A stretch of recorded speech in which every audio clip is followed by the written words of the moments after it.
Hello दोस्तों, यदि आप भी क्लास 11th का 16 दिसंबर को मैथ का अर्धवार्षिक परीक्षा देने वाले हैं तो अभी की इस क्लास में क्लास 11th के लिए मैथ के हम लोग ओरिजिनल क्वेश्चन पेपर का ऑब्जेक्टिव सब्जेक्टिव क्वेश्चन आंसर देखेंगे। तो आप लोग इस क्लास में अंत तक बने रहिएगा। यहाँ पर देख सकते हो class 11th half yearly examination December 2025 अर्धवार्षिक परीक्षा दिसंबर 2025। ये मैथ का ओरिजिनल क्वेश्चन पेपर है क्लास 11th के लिए 16 दिसंबर अर्धवार्षिक परीक्षा के लिए। मैथ का विषय कोड यही रहेगा और यहाँ पर समय 3 घंटा का मिलेगा और पूर्णांक 100 रहेगा। 100 नंबर का एग्जाम होने वाला है। तो सबसे पहले खंड अ मिलेगा सेक्शन ए, जिसमें आपसे ऑब्जेक्टिव टाइप क्वेश्चन पूछा जाएगा। 1 से लेकर 80 तक ऑब्जेक्टिव क्वेश्चन पूछा जाएगा। इनमें से किन्हीं 50 प्रश्नों के उत्तर देना है परीक्षा में। तो आइए पहला नंबर क्वेश्चन देखते हैं। ये ओरिजिनल क्वेश्चन पेपर है। फर्स्ट क्वेश्चन यहाँ पर पूछा गया है कि यदि बी में 0 4 9 दिया गया है तो यहाँ पर बी इंटरसेक्शन 5 बराबर क्या होगा। यहाँ पर बी इंटरसेक्शन 5 का वैल्यू पूछा गया है। तो इसका right answer option number A हो जाएगा। 5 इसका करेक्ट आंसर होगा। फर्स्ट क्वेश्चन का राइट आंसर ए हो जाएगा 5। क्वेश्चन नंबर 2 यहाँ पर पूछा गया है। 2 नंबर क्वेश्चन है कि यदि दो समुच्चय ए और बी में एन ए बराबर 4 तथा एन बी बराबर 6 है तो एन ए क्रॉस बी बराबर क्या होगा। यहाँ पर ए क्रॉस बी का वैल्यू पूछा गया है। तो इसका राइट आंसर 24 आएगा, option number C. Question number 2 का राइट आंसर सी होगा। क्वेश्चन नंबर 3 यहाँ पर पूछा गया है कि ए में दिया गया है 0 1 2 3 4 और बी में दिया गया है 2 3 4 5। तो यहाँ पर ए माइनस बी बराबर क्या होगा। तो राइट आंसर हो जाएगा 0 1, option number B right answer. Question number 4 देखिए। 4 नंबर क्वेश्चन का right answer option number C हो जाएगा। -1, 5 इसका करेक्ट आंसर होगा।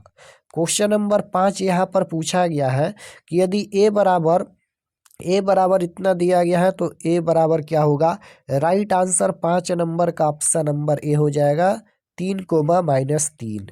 क्वेश्चन नंबर 6 यहाँ पर पूछा गया है कि यदि एफ एक्स बराबर sine x plus cos x तो एफ π/2 बराबर क्या होगा। तो एक्स के जगह पर यहाँ पर π/2 रख दीजिए। तो साइन 90 डिग्री का मान हो जाएगा 1 और कॉस 90 डिग्री का मान हो जाएगा 0, यानी 1 इसका राइट आंसर हो जाएगा, ऑप्शन नंबर बी, क्योंकि π/2 का मान 90 डिग्री होता है। क्वेश्चन नंबर 7 यहाँ पर पूछा गया है यदि ए और बी दो समुच्चय हो तथा ए इंटरसेक्शन बी डैश बराबर 5 है तो ए यूनियन बी बराबर क्या होगा। यहाँ पर ए यूनियन बी बराबर क्या होगा। तो राइट आंसर यहाँ पर ए हो जाएगा, ऑप्शन नंबर बी में दिया गया है, right answer B. Question number 8 यहाँ पर पूछा गया है यदि पी क्रॉस क्यू यहाँ पर दिया गया है तो P बराबर क्या होगा। तो राइट आंसर 8 नंबर का ऑप्शन नंबर ए हो जाएगा, 1, 4। क्वेश्चन नंबर 9 पूछा गया है। यहाँ पर sine 32 degree cos 13 degree plus में कॉस 32 डिग्री साइन 13 डिग्री बराबर क्या होगा। तो right answer option number D हो जाएगा, 1/√2, option number D right answer. Question number 10 number question यहाँ पर पूछा गया है कि 2 साइन π/12 इंटू में कॉस π/12 बराबर क्या होगा। तो right answer option number B हो जाएगा, 1/2 इसका राइट आंसर होगा। क्वेश्चन नंबर 11 यहाँ पर पूछा गया है कि cos square π/8 minus sine square π/8 बराबर क्या होगा। ये ओरिजिनल क्वेश्चन पेपर है। यही क्वेश्चन पेपर आपके परीक्षा में पूछा जाएगा। तो अगर आप लोग चैनल पर नए होंगे तो चैनल को ज़रूर सब्सक्राइब कर लेना ताकि आने वाले नेक्स्ट क्लास आपके पास ज़रूर पहुँचे। तो 11 नंबर क्वेश्चन का राइट आंसर क्या हो जाएगा। ऑप्शन नंबर सी हो जाएगा, 1/√2, option number C right answer. Question number 12 यहाँ पर पूछा गया है कि समीकरण साइन थीटा बराबर 0 का व्यापक हल है। व्यापक हल पूछा गया है। तो right answer option number A हो जाएगा, करेक्ट आंसर। क्वेश्चन नंबर 13 यहाँ पर पूछा गया है कि समीकरण tan स्क्वायर थीटा बराबर tan स्क्वायर अल्फा का व्यापक हल क्या होगा। तो right answer option number B हो जाएगा यहाँ पर, करेक्ट आंसर। क्वेश्चन नंबर 14 पूछा गया है कि 1 - 2 साइन स्क्वायर 15 डिग्री बराबर क्या होगा। तो 1 - 2 साइन स्क्वायर 15 डिग्री बराबर क्या होगा। तो राइट आंसर भी हो जाएगा √3/2। Option number B right answer हो जाएगा √3/2। क्वेश्चन नंबर यहाँ पर 15 पूछा गया है कि cos पाई प्लस एक्स बराबर क्या होगा। तो cos पाई प्लस एक्स है तो इसका राइट आंसर भी हो जाएगा -cos x। Option number B right answer. 16 number question यहाँ पर पूछा गया है √4 गुना √9 बराबर क्या होगा। तो राइट आंसर 16 नंबर का ऑप्शन नंबर बी हो जाएगा -6। क्वेश्चन नंबर 17 पूछा गया है यहाँ पर इसका वैल्यू पूछा गया है तो राइट आंसर 17 नंबर का सी हो जाएगा करेक्ट आंसर। 18 नंबर क्वेश्चन का राइट आंसर बी हो जाएगा करेक्ट आंसर। क्वेश्चन नंबर 19 देखिए, 19 नंबर क्वेश्चन भी उसी प्रकार से पूछा गया है तो इसका राइट आंसर भी हो जाएगा 1 इसका करेक्ट आंसर हो जाएगा। 20 नंबर क्वेश्चन भी वहीं पूछा गया है तो 20 का जो राइट आंसर हो जाएगा ऑप्शन नंबर ए हो जाएगा। क्वेश्चन नंबर यहाँ पर 21 देखिए पूछा गया है, यहाँ पर पावर में 9 है, आई के पावर में 9 गुना में यहाँ पर आई के पावर 3 बराबर क्या होगा। तो 21 का राइट आंसर 1 हो जाएगा option number A. Question number 22 देखिए पूछा गया है, यहाँ पर प्लस दिया गया है तो इसका राइट आंसर 22 नंबर का ऑप्शन नंबर बी हो जाएगा correct answer 2 - 4i। Question number 23 पूछा गया है यहाँ पर 3i क्रॉस में यहाँ पर 11i बराबर क्या होगा। तो राइट आंसर क्वेश्चन नंबर 23 का ऑप्शन नंबर डी हो जाएगा -33। क्वेश्चन नंबर 24 पूछा गया है, इसका होल स्क्वायर है तो 24 का right answer option number A हो जाएगा 2i। क्वेश्चन नंबर 25 देखिए पूछा गया है -4i² प्लस 7i के पावर 4 बराबर क्या होगा। तो राइट आंसर बी हो जाएगा 11 इसका राइट आंसर होगा। क्वेश्चन नंबर 26 यहाँ पर पूछा गया है 1 - i बराबर क्या होगा। तो 26 का राइट आंसर भी हो जाएगा 1/2 plus 1/2i। Option number B right answer. Question number 27 पूछा गया है यदि z बराबर 3 + √4 तो यहाँ पर मॉड निकालना है z तो इसका राइट आंसर क्या हो जाएगा, इसका मापांक बताना है तो बिल्कुल इसका right answer option number A हो जाएगा √13। क्वेश्चन नंबर 28 पूछा गया है यदि x² + 2 बराबर 0 तो x बराबर क्या होगा। तो right answer option number C हो जाएगा ±√2i। Option number C right answer. Question number 29 देखिए पूछा गया है तो 29 का जो राइट आंसर हो जाएगा ऑप्शन नंबर बी हो जाएगा correct answer -6 + 7i। Question number 30 देखिए यहाँ पर इसका मॉड निकालना है तो 30 का राइट आंसर डी हो जाएगा √x² + y²। 31 नंबर क्वेश्चन देखिए पूछा गया है यदि z बराबर x + iy तो z का कोणांक क्या होगा।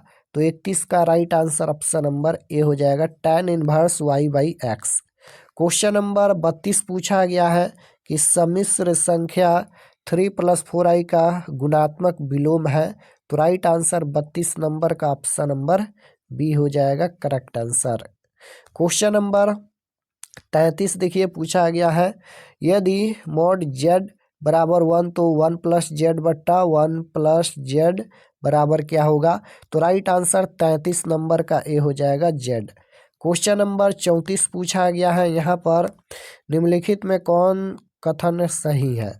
तो निम्नलिखित में कौन सा कथन सही है तो इसका राइट आंसर इनमें से कोई नहीं होगा। Option number D right answer. 35 number question है कि -1 + 2i किस पाद में स्थित है। ये किस पाद में स्थित है।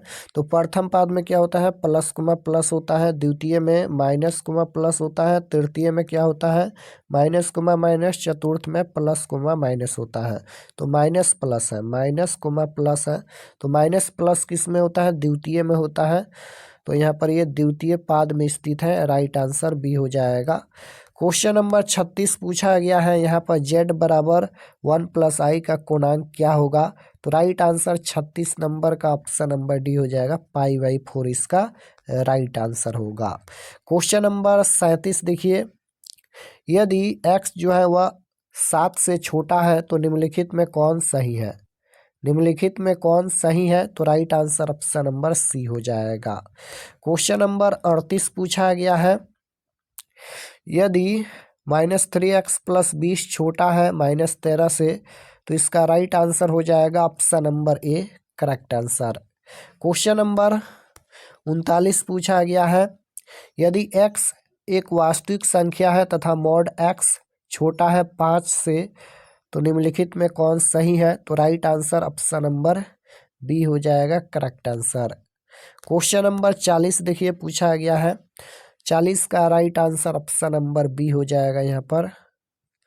क्वेश्चन नंबर 41 देखिए पूछा गया है, अब यहाँ पर ये फैक्टोरियल का क्वेश्चन है, फैक्टोरियल 0 + फैक्टोरियल 0 बराबर क्या होगा?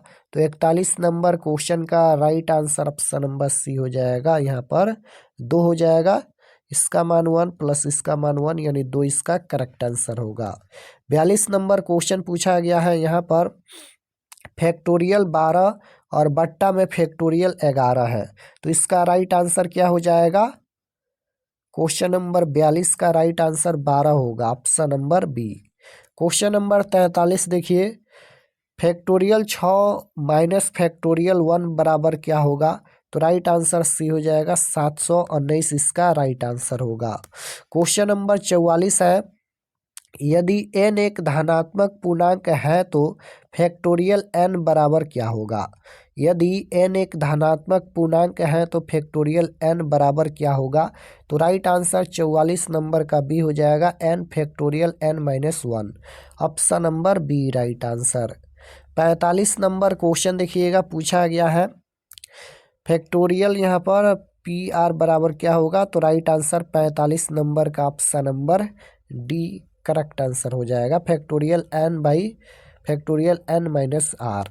क्वेश्चन नंबर 46 भी उसी प्रकार से पूछा गया है, फैक्टोरियल का क्वेश्चन है, तो 46 का राइट आंसर बी हो जाएगा 1।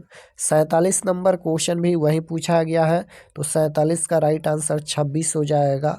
48 नंबर क्वेश्चन में भी वही पूछा गया है, इसका आंसर 72 हो जाएगा, ऑप्शन नंबर बी। ये सभी क्वेश्चन का सॉल्यूशन अपने आप से कीजिएगा। 49 नंबर क्वेश्चन है, यहाँ पर NPN बट्टा में यहाँ पर PN - 2 बराबर क्या होगा? तो राइट आंसर डी हो जाएगा, यहाँ पर 2 इसका राइट आंसर होगा। उसके बाद यहाँ पर 50 नंबर क्वेश्चन देखिएगा, 50 नंबर क्वेश्चन का जो राइट आंसर हो जाएगा ऑप्शन नंबर बी हो जाएगा करेक्ट आंसर। तो 50 प्रश्नों का ही उत्तर देना है, 50 क्वेश्चन हम बता दिए हैं। और चलिए आपको बताते हैं कि आप लोग ऑब्जेक्टिव सब्जेक्टिव कहाँ से डाउनलोड कर सकते हैं, और चैनल पर नए होंगे तो चैनल को ज़रूर सब्सक्राइब कर लेना। तो objective subjective question answer download करने के लिए गूगल पर चले आना है और आपको सर्च करना है RK एक्सपर्ट स्टडी। इसी नाम को आपको गूगल में सर्च करना है, RK एक्सपर्ट स्टडी। तो जैसे ही गूगल पर सर्च करेंगे RK एक्सपर्ट स्टडी, तो आपके सामने इस प्रकार से फर्स्ट पेज आएगा, इस पर आपको क्लिक करना है। क्लिक करने के बाद ये ओपन हो जाएगा। ओपन होने के बाद आपको नीचे आना है क्लास 11th के सेक्शन में। तो यहाँ पर देखिए ये क्लास 11th का सेक्शन है और इसमें सभी सब्जेक्ट का क्वेश्चन पेपर दिया गया है। जैसे आपको मैथ का देखना है या बायोलॉजी का देखना है, दोनों का क्वेश्चन पेपर दिया गया है। 16 दिसंबर class 11th math question paper half yearly exam 2025 ये मैथ के लिए है। और यहाँ पर देखिए 16 दिसंबर 11th biology question paper half yearly exam 2025। तो मैथ और बायोलॉजी दोनों का दिया गया है। जो भी सब्जेक्ट का देखना है क्लिक करके आप लोग क्वेश्चन पेपर देख सकते हैं। मैथ और बायोलॉजी दोनों का क्वेश्चन पेपर यहाँ पर दिया गया है और अपडेट कर दिया गया है। तो क्लिक करके आप लोग क्वेश्चन पेपर यहाँ से देख सकते हैं।